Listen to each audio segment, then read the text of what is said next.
Hi, my name is Chris McDonald, licensed therapist from Path to Hope Counseling in Raleigh, North Carolina. I wanted to talk to you today about how to increase your motivation for exercise. I know how difficult it can be to maintain a routine consistently and stick with it when things get difficult in your life. I just got back from my afternoon walk, and I find it really helps me a lot to get moving during the day, take a break, get some fresh air, get some movement going, get the blood flowing in order to keep my energy going. Because one thing I've found that if you don't move throughout the day, if you sit most of the day at work, that you're going to be more lethargic. It can cause more back pain, just more issues in general. So it's really important to schedule that time during the day to move. I also wanted to remind you that the consequences of not moving. So if you don't exercise, remember it can lead more to obesity, being overweight, and just not feeling that good about yourself overall. Because walking or any kind of exercise really can help you feel better about yourself, increase your self-esteem, like who you are more than if you're just sitting there and not moving. But I did want to encourage you to find something that's fun for you, find something you're passionate about. That's one of my tips. I think that's really key to motivation and keep yourself going.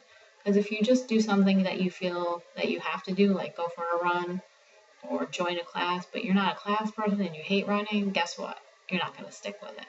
But let's say that you love to dance. So maybe you take a dance class or you schedule ballroom dancing with your husband. Well, whatever it is for you, that's going to help you to stick with it more. My second tip is to really set goals for yourself. And I really encourage smaller goals. Don't try to, set just larger goals. It's important to start small. What can you do today? What can you do this week? Maybe your goal is to increase the number of steps that you're taking using a Fitbit or other device on your phone to increase by 3,000 steps every day. That would be a simple goal.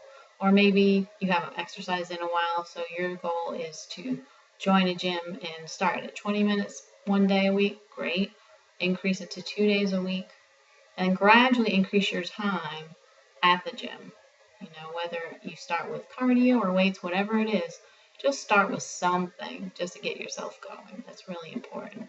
And the third tip I have for you is to track your progress. This is so important to get some kind of visual of how you're doing, whether you use a Fitbit or another app on your phone. Just try to see where you are and then notice the changes. This can help motivate you as well to say, you know what, I want to increase this and keep this going. Because then when you drop off, it can be disappointing to look at your chart and say, wow, I'm not doing so well. So it's really, really key to have something visual. I hope these tips were helpful. If you or anyone else you know is in need of counseling or want to know more about my services, go to my website at www.pathtohopecounseling.com.